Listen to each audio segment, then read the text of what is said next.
This is your News Source Evening Bulletin for today, Wednesday, the 10th day of July in the year 2019. Here's what we're tracking tonight. On the heels of the recent state visit to Guyana by the President of Ghana, the Georgetown Chamber of Commerce and Industry today signed a Memorandum of Understanding with the Guyana-Ghana Chamber of Commerce.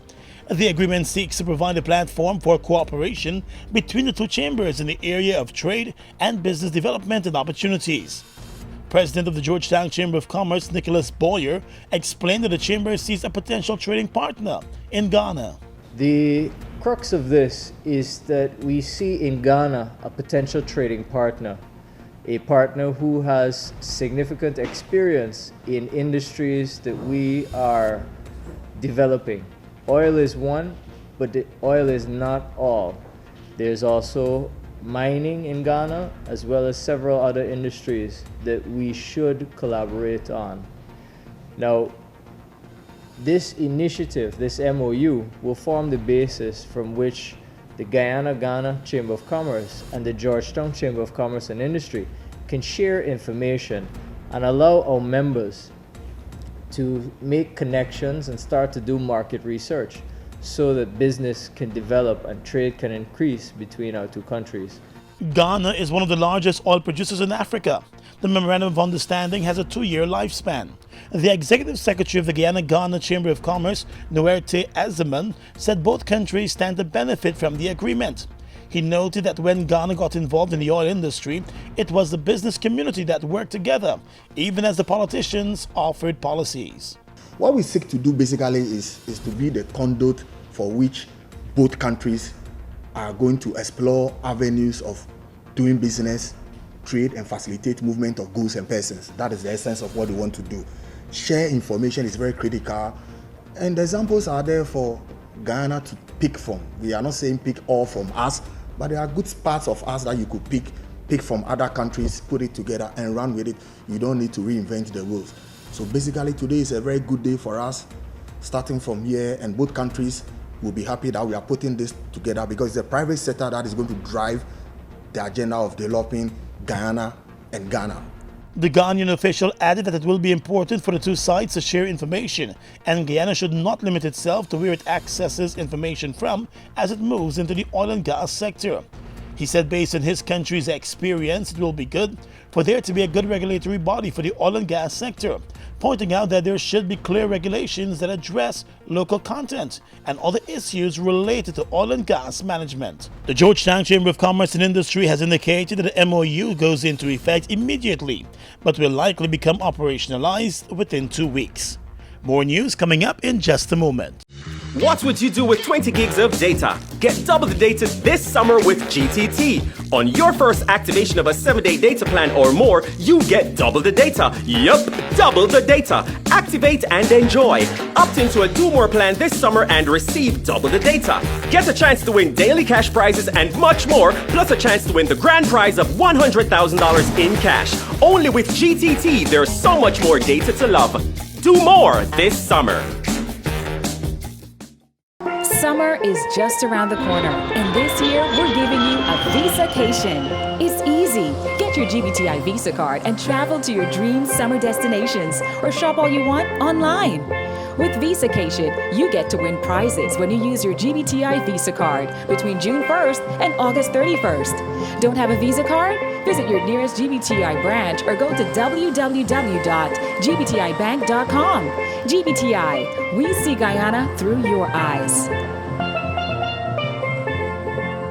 Motor gasoline grades are determined by the octane rating of the fuel. The octane rating of a fuel is the standard measure of the performance of a motor gasoline. Guy Oil's Super 95 gasoline is a high-octane premium gasoline. Fuel up and drive with Super 95 from Guy Oil.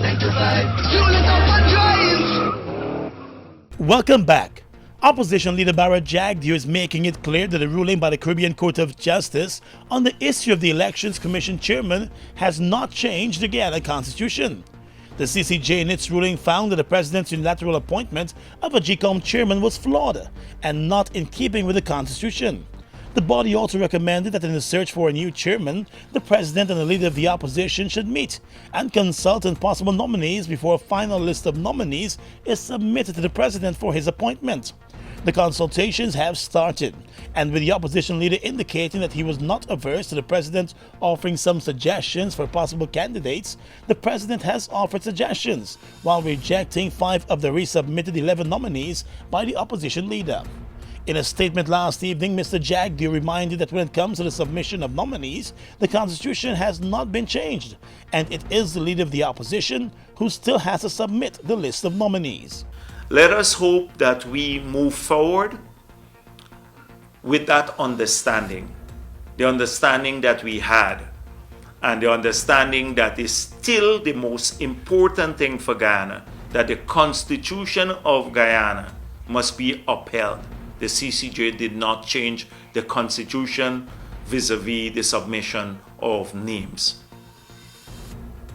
And so, there's 8 names submitted by the president. I don't have anything adverse to say about any of those individuals. I do not want to engage in a public process of destroying people's characters, etc. I have nothing adverse to say about them. The president has made the suggestions in line with my letter, and I am prepared to consider the names to see whether they will be included in my final 6 that I submit to him. Mr. Jagdeo said the process that has been ongoing between representatives of the president and the leader of the opposition is an informal one.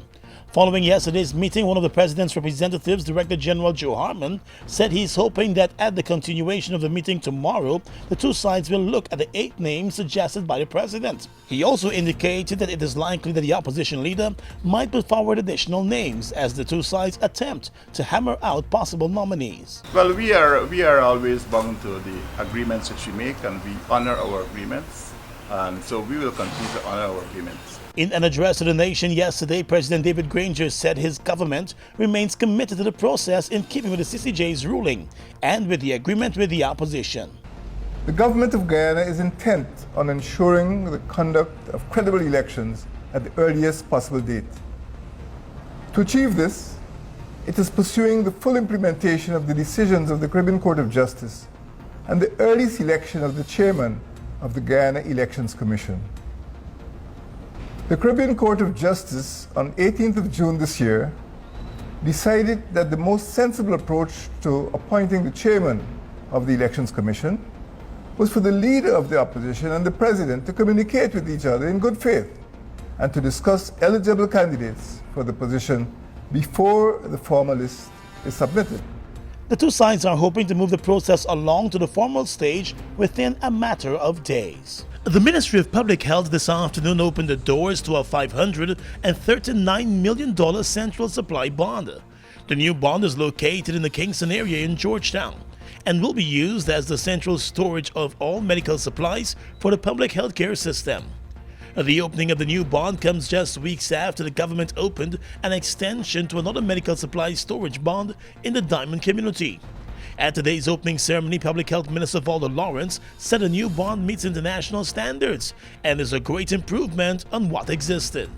I recognize that the staff at the bond were operating in unhealthy and unsafe conditions, and that there was no way in which their performance could be enhanced if they remained in that grimy environment. You heard from the Finance Secretary, and so attendees, the atmosphere in the bond was dismal. It was uninspiring. Moreover, the conditions made it impossible for proper accountability. And I'm not just talking about a couple dollars, I'm talking about millions of dollars of items. And as such, give cause for the continuous criticisms heaped on the ministry by the Auditor General's office for the non-adherence to stores regulations. Lawrence said the government is fulfilling its commitment to move away from private storage bonds and have its own facilities in place. I feel a sense of awe. I feel a sense of pride and accomplishment as I look at this impressive building that the Ministry of Health now possesses. But it's not just this building. We have the entire compound, and we are a very caring and loving person and unit. And so when we recognize the amount of space which we had here, we extended to the Georgetown Public Hospital Corporation. And the building behind us here is now housed by the Georgetown Public Hospital Corporation. Of course, they spent their own monies. Prime Minister Moses Nagamutu applauded the work of the Health Ministry, and he noted that the government listened to the concerns about the rental of private storage spaces and acted on those concerns. I want to give credit to Minister Valda Lawrence, who she gave you in the history, took this challenge up and ran with it immediately, because we didn't want to know that we were held prisoners by the pharmaceutical lobby, that we have to import what they have on hand to give us, after some sources and some sections would go to the press and they will scream about shortages of medical supplies in all the regions. And so you're acting out of an impromptu situation to find supplies to satisfy that demand, which you would not have had to do if you had enough storage space that you could plan your purchases and you could store them in good and safe condition.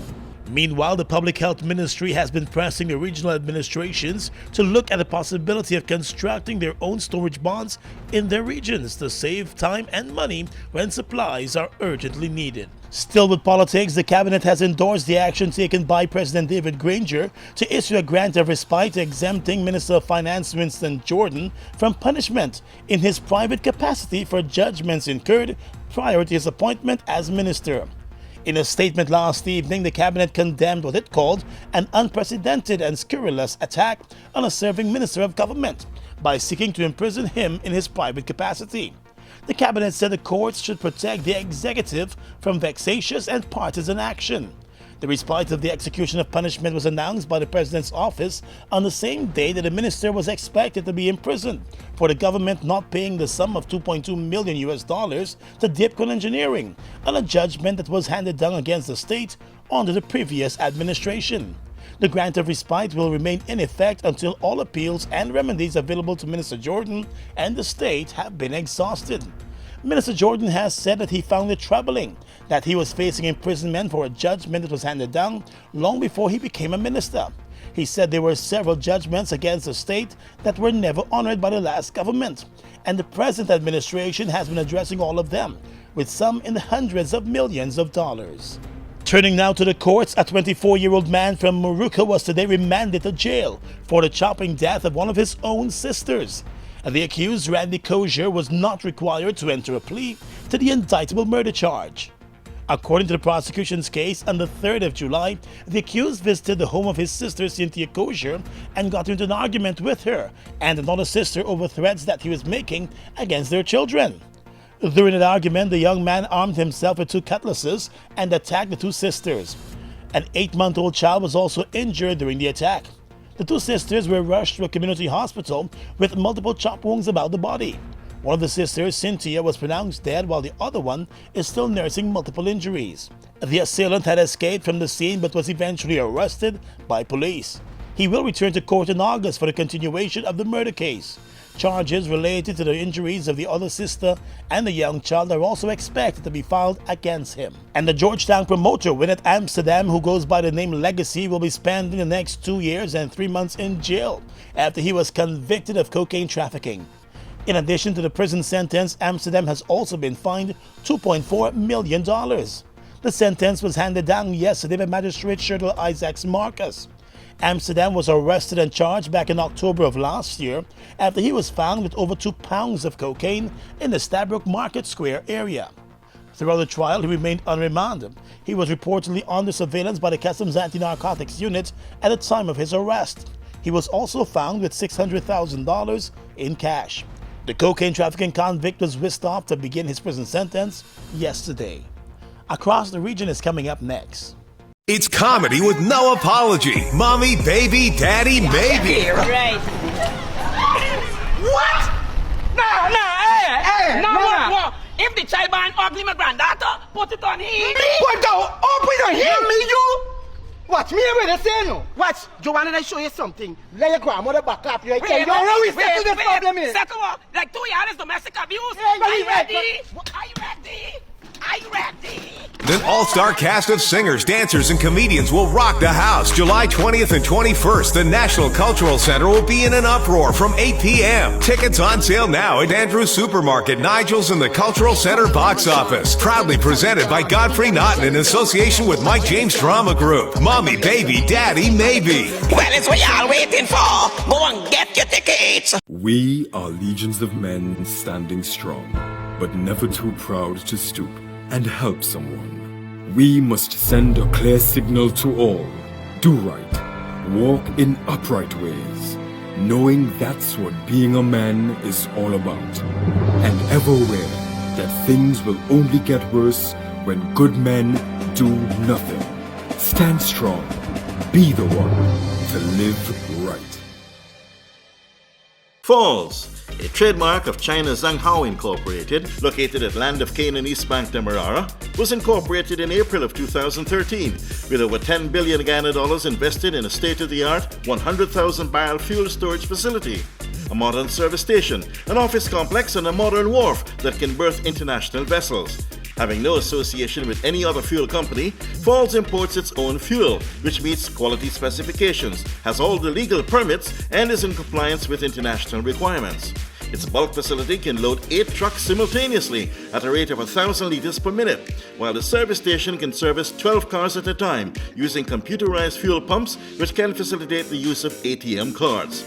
Through its professional team of mostly Guyanese, Falls wholesales and retails fuels to the public, including farmers and miners, and will continue to positively contribute to Guyana by providing quality products, service, and attractive prices. Try Falls today for all your fuel needs.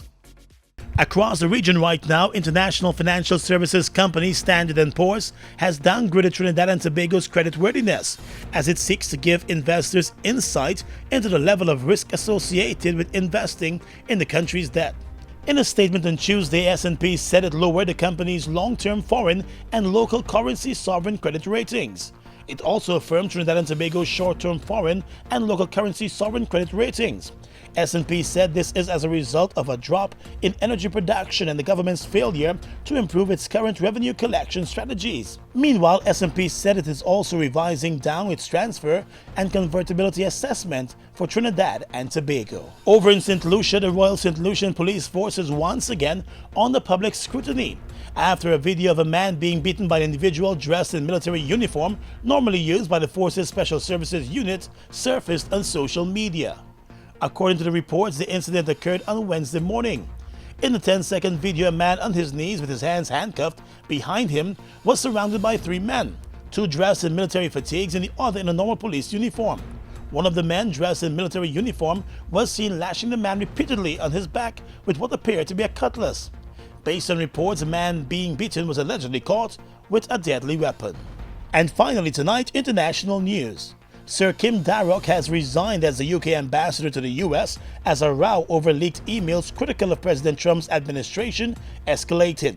The British Prime Minister Theresa May said Sir Kim's departure was a matter of deep regret, after the ambassador said it was impossible for him to continue. Tory leadership candidate Boris Johnson has faced strong criticism for failing to support the ambassador.